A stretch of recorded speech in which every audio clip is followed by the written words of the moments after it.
basically what I'm trying to show is that these like moving pipes, it's actually the top of this pipe is actually a sprite, and when it moves upwards it creates like pipe tiles like below it as it's moving upwards, and then when it moves downwards it deletes the tiles below it, so it appears to be growing and shrinking like that. But you can actually drop like the shell onto the top of the pipe, and because the top of the pipe is a sprite and the shell doesn't interact with it, it can actually like go through it and get like trapped inside of it like that. And what I'm gonna try to do is eat the top of the pipe because it's a sprite, kind of like I did with the Hammer Brothers platform. I think you want to be standing right about here. No, that's too close. I did a little bit of testing beforehand to find the position because I didn't want to waste too much time. But basically, okay, well I ate it, you can see. But that's not what I was trying to show. There's actually, if I do it right, I can actually get a silly side effect from this. Hold on. I need to be, I guess I'm not quite the right distance away. I'll be standing right about there. There we go. Okay. So you'll see that it actually deleted part of the bush, which looks really funny. While it was on Yoshi's tongue, it was actually like deleting the tiles below it or whatever, so it deleted part of the bush. I don't know. Anyway, it's just a funny little thing you can do with those pipe sprites. But you can actually survive being crushed by it if you jump on every frame, because then the game will think you're constantly jumping, which means it thinks you're constantly in the air. So if I just keep like alternating between A and B every frame, like here I'll press B and then A, B, A, and you'll see that Mario actually, well, in a second you'll see it, I guess. So you'll see that Mario's actually like jumping while he's inside of the thing. Oh man, he still took damage. I don't know why. Hold on.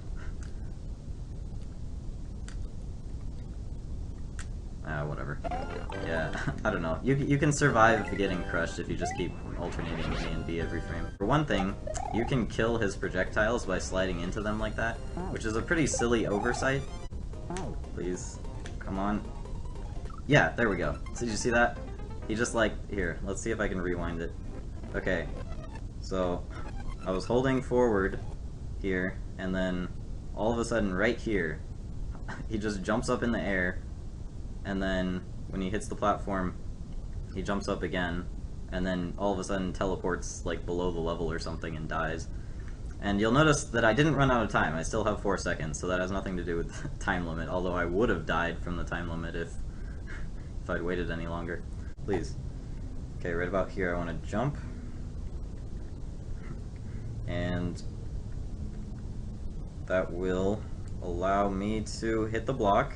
And then, okay, so see, the egg spawned on Yoshi's tongue, and then Yoshi eats the egg and gets a coin. So, basically I just ate the Yoshi egg, and it gave me a coin. So if you ever want to collect a coin in the top secret area, that's how you would do it.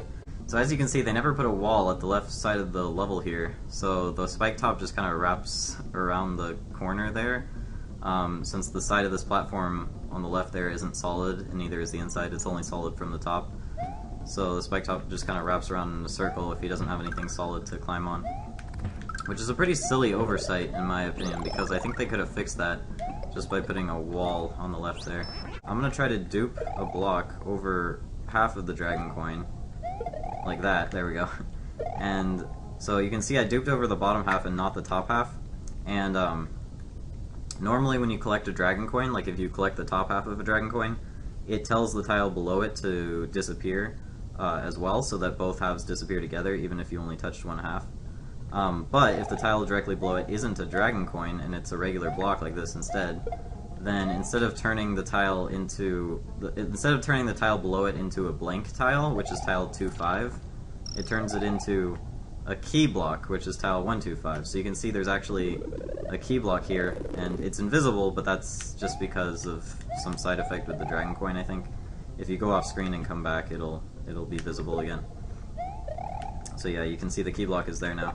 And it's a fully functional key block, which means you can dupe it to the sides just like a regular key block and get different contents. So like the normally when you dupe a key block to the right, you get wings, And if you do it to the left, you get something else, which I'll try to show here. There we go. Okay, so I duped it to the left, and you can see that nothing seems to have come out of the block, but actually something did come out of the block, it's just invisible. And you can see that it damages Yoshi when he touches it, but not Mario.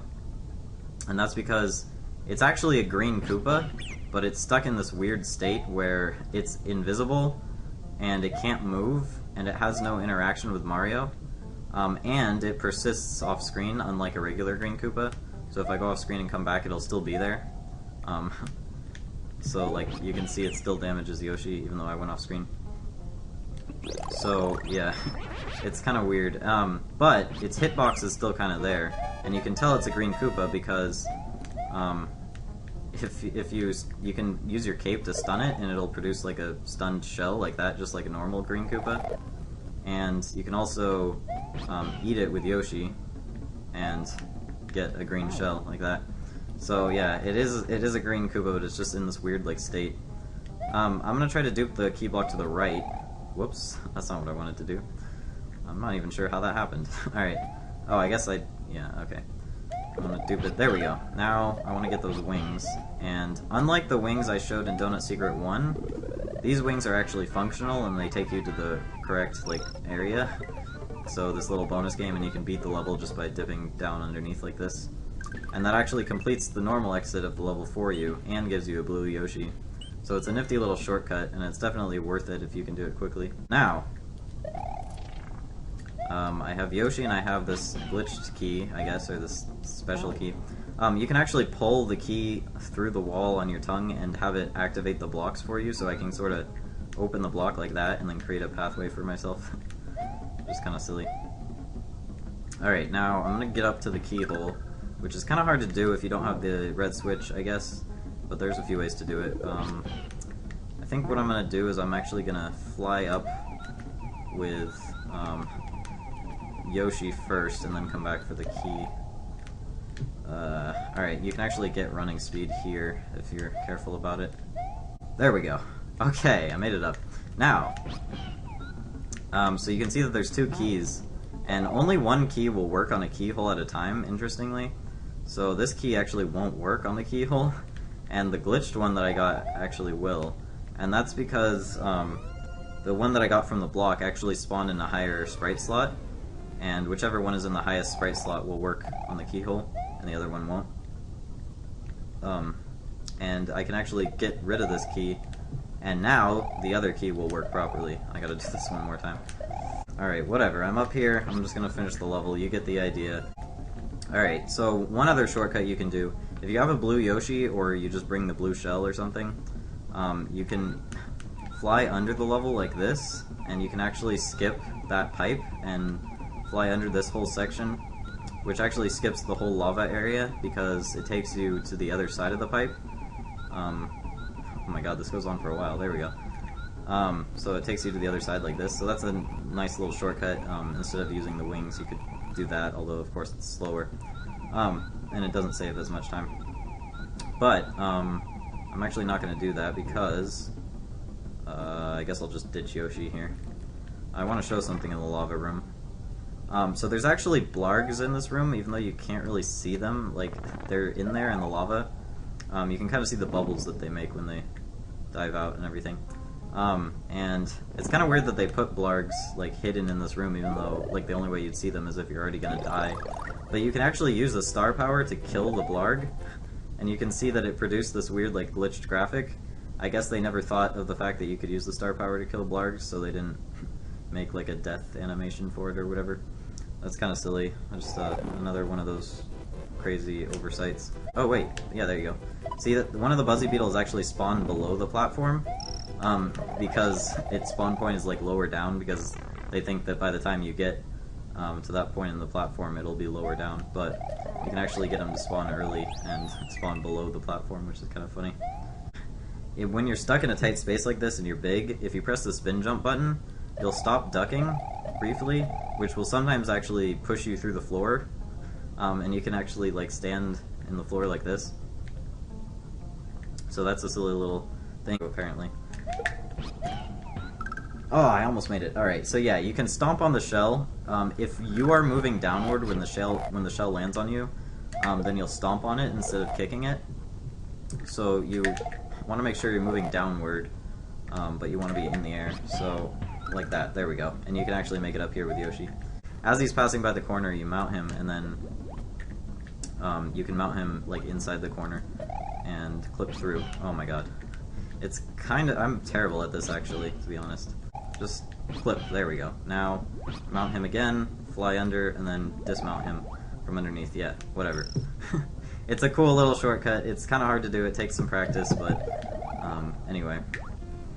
Yeah, that gets you to the secret exit a little bit faster if you can do it consistently.